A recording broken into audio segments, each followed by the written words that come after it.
নমস্কার। এই মুহূর্তে আপনারা দেখছেন আমাদের Bharat exclusive YouTube channel. Paschimbanga সরকারের কোন চালে সুপ্রিম কোর্টে স্থগিত ডিএ মামলা শুনানি জানা গেল। কারণ আজকের এই ভিডিওতে অবশ্যই গুরুত্বপূর্ণ আপডেট নিয়ে হাজির হয়েছে আজকের এই ভিডিওতে কিন্তু আপনারা অবশ্যই প্রথম থেকে শেষ পর্যন্ত দেখবেন।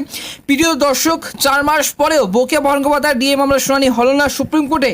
দর্শক, গত সোমবার মামলাটির শুনানি স্থগিত হয়ে যায় সুপ্রিম কোর্টে এবং জানানো হয় যে পরবর্তী শুনানি হবে দর্শক দুর্গাপুজোর পর আগামী ডিসেম্বর মাসে 2016 সাল থেকে। এবং কেন্দ্র হারে বকেয়া মহার্ঘ ভাতা এবং ডিএর যে দাবিতে কলকাতা হাইকোর্টে মামলা করেছিলেন পশ্চিমবঙ্গের সমস্ত রাজ্য সরকারি কর্মচারীদের একাংশ।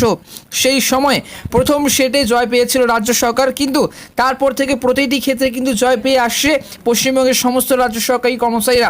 এবং দর্শক, আপনারা এবং সমস্ত রাজ্য সরকারি কর্মচারীরা যারা নিজের দাবিতে বা নিজের হকের দাবিতে কিন্তু আপনারা অবশ্যই কিন্তু লড়াই করে চলেছেন, সেই নিয়ে কিন্তু ডিএ মামলাটি উঠেছিল গত সোমবারে ডিএ মামলা ওঠার সত্ত্বেও সেই স্থগিত।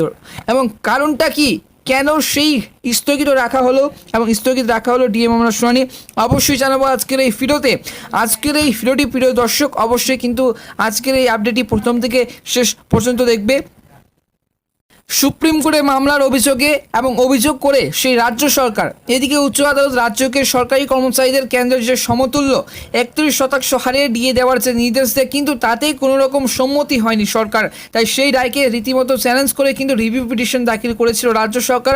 তা খারিজ করে দেওয়া হয়েছিল কিন্তু আদালতের তরফ থেকে আর এই বিরুদ্ধে এবং সেই কিন্তু রাজ্যের বিরুদ্ধে আদালত অবমাননার যে মামলার দায়ের করে এবং ছিল 3টি কিন্তু সেই রাজ্য সরকারি কর্মচারী সংগঠন। হাইকোর্টের নির্দেশকে কিন্তু চ্যালেঞ্জ করে সুপ্রিম কোর্টে যায় রাজ্য সরকার। সেখানে গত 2022 সালে 3 নভেম্বর মামলা দায়ের হয় শীর্ষ আদালতে। প্রথম শুনানি হয়েছিল কিন্তু 2022 সালের 18 নভেম্বর। ওই বছর নভেম্বরের যে 3 তারিখ মামলার সমস্ত দিক খতিয়ে দেখে সুপ্রিম কোর্টের 2 বিচারপতি বেঞ্চ জানিয়েছিল যে রাজ্য সরকারি কর্মচারীদের ডিএ নিয়ে কিন্তু আরও বিস্তারিত শুনানির প্রয়োজন, আরও বিস্তারিত কিন্তু সময় লাগতে পারে। কিন্তু সেটাই কিন্তু হয়ে গেল গত সোমবার, সেই নিয়ে কিন্তু স্থগিত হয়ে গেল। বারংবার দিন পিছিয়ে যাওয়ার পরেও ক্রমশই কিন্তু শুনানি পিছিয়ে যাচ্ছে। দিনের পর দিন কিন্তু আন্দোলন করেছেন তারা।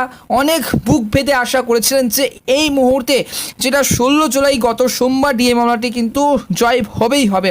কিন্তু অবশেষে যখন গত সোমবার 60 নম্বরে মামলা উঠেছিল, তখন এত কিছুর পরেও সুপ্রিম কোর্টের সেই গত সোমবার সুপ্রিম কোর্ট থেকে ডিএ মামলা নিয়ে কোনো সুখবর না মেলায় হতাশা প্রকাশ করেছেন সমস্ত পশ্চিমবঙ্গের সমস্ত রাজ্য সরকারি কর্মচারীদের একাংশ।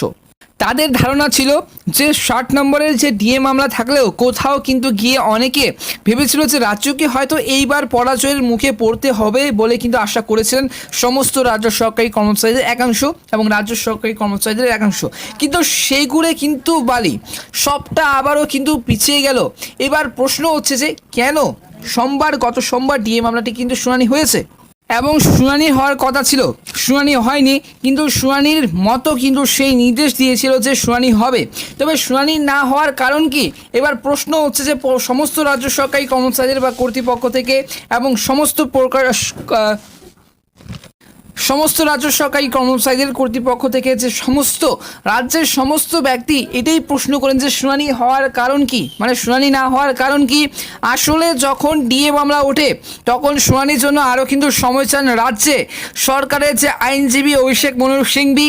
তবে এই মুহূর্তে যেটা তিনি সওয়াল করেন যে পশ্চিমবঙ্গের সমস্ত রাজ্য সরকারি কর্মচারীদের বকেয়া ডিএ এবং মামলার শুনানির জন্য কিন্তু আরও সময়ের প্রয়োজন। অন্যদিকে কনফেডারেশন অফ আইনজীবী জানান যে এই যে রাজ্য সরকারি কর্মচারীদের আইনজীবীরা সওয়াল করেন যে দ্রুত যেন ডিএ মামলা নিষ্পত্তি করে দেওয়া হয়। কিন্তু সওয়াল জবাবের পরে বিচারপতি রায় এবং বিচারপতি ভাট্টির ডিভিশন বেঞ্চ জানায় যে পরে একদিন ডিএ মামলার শুনানি হবে। আপাতত সেই নির্দিষ্ট দিন জানানো হয়নি। তবে ডিএ কিন্তু মামলা ফের পিছলো, এটা কিন্তু বলতেই হবে এবং সবাইকে কিন্তু মানতেই হবে যে ডিএ মামলা আবারও কিন্তু পিছলো। এই যে রাজ্য সরকারি কর্মচারীদের বকেয়া মহার্ঘ ভাতা বা ডিএ সংক্রান্ত মামলার শুনানি এবং মামলাটি কিন্তু উঠলেও সেই কিন্তু মাত্র কয়েক মিনিট শুনানির পরেও তা কিন্তু স্থগিত হয়ে যায়। নতুন শুনানির তারিখ এখনও কিন্তু জানায়নি শীর্ষ আদালত। তবে 2022 যে ডিসেম্বর মাসের পরে যে সুপ্রিম কোর্টে রাজ্য সরকারি কর্মচারীদের বা কর্মীদের বকেয়া মহার্ঘ ভাতা নিয়েছে মামলার কার্যত কোনো শুনানি হয়নি এবং সুপ্রিম কোর্টের বিচারপতি ঋষিকেশ রায় এবং বিচারপতি SBN ভাট্টি ডিভিশন বেঞ্চে এবং মামলাটি কিন্তু উঠে। তবে এই মুহূর্তে যারা আমাদের এই চ্যানেলে যদি নতুন হয়ে থাকে অবশ্যই চ্যানেলটিকে সাবস্ক্রাইব করে কিন্তু পাশের বেল আইকনটা অবশ্যই ক্লিক করে রাখবে। তবে এই মুহূর্তে জানা যাচ্ছে যে সুপ্রিম কোর্টের রাজ্য সরকারি কর্মচারীদের বকেয়া মহার্ঘ ভাতা নিয়ে কিন্তু মামলার কার্যত কোনো শুনানি হয়নি এবং সুপ্রিম কোর্টের বিচারপতি ঋষিকেশ রায় এবং বিচারপতি SBN ভাট্টি ডিভিশন বেঞ্চে কিন্তু মামলাটি ওঠে। 2022 সালের মে মাসে কিন্তু কলকাতা হাইকোর্টের রাজ্য সরকারি কর্মচারীদের বকেয়া দিয়ে মিটিয়ে দেওয়ার নির্দেশ কিন্তু দেওয়ার তাকে চ্যালেঞ্জ কিন্তু সেই জানিয়ে রাজ্য সরকারি কর্মচারীদের বা সুপ্রিম কোর্টে মামলা করেছিল। রাজ্যের বক্তব্য ছিল এই হারে বা ওই হারে কেন্দ্র হারে দিয়ে যে দিতে হলে কোষাগারে বিপুল আর্থিক কিন্তু বোঝার চাপ পড়বে।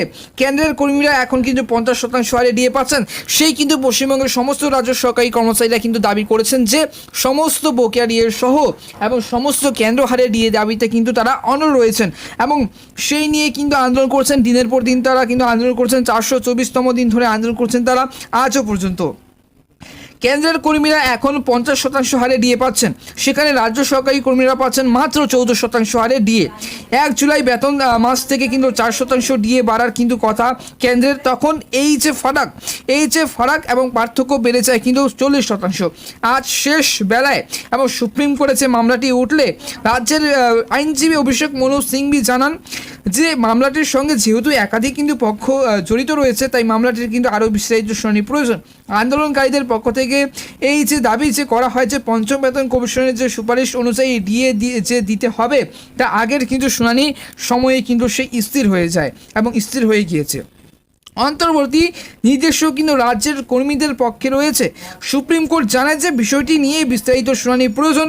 আন্দোলনকারীদের আইনজীবী রায় দুর্গাপুজোর পর যে আগে দেওয়ার যে প্রশ্নে সবার করলে এই যে বেঞ্চ জানায় দুর্গাপুজোর পশ্চিমবঙ্গের সমস্ত এবং পশ্চিমবঙ্গের জন্য প্রধান উৎসব হলেও কিন্তু সেই কর্মীদের সংগঠন জানিয়েছে এই রায়ে তা হতাশা।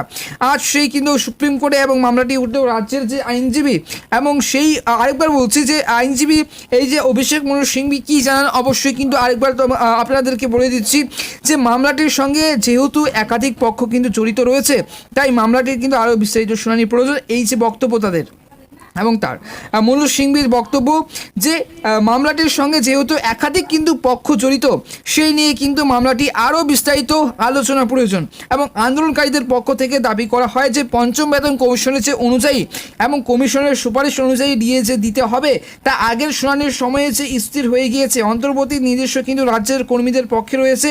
সুপ্রিম কোর্ট জানায় বিষয়টি নিয়ে বিস্তারিত শুনানির প্রয়োজন, আরও শুনানির প্রয়োজন এবং কিছুদিন পর আন্দোলনকারীদের আইনজীবীরা রায় এই যে দুর্গাপুজোর আগে দেওয়ার প্রশ্নে সবার করলে বেঞ্চ জানায় দুর্গাপুজো পশ্চিমবঙ্গের জন্য প্রধান উৎসব হলেও দেশের জন্য নয়। রাজ্য সরকারি কর্মীদের যে সংগঠন জানিয়েছে এই রায়ে তারা কিন্তু হতাশ। এবার কিন্তু কোনো আপডেট কিন্তু আসেনি, অবশ্যই কিন্তু সেই নিয়ে কিন্তু আপডেট আসবে। অবশ্যই কিন্তু আমাদের এই চ্যানেলটিকে সাবস্ক্রাইব করে পাশের বেল আইকনটা অবশ্যই ক্লিক করে রাখবে এবং ডিএ মামলা সর্বপ্রথম পাওয়ার জন্য। ধন্যবাদ।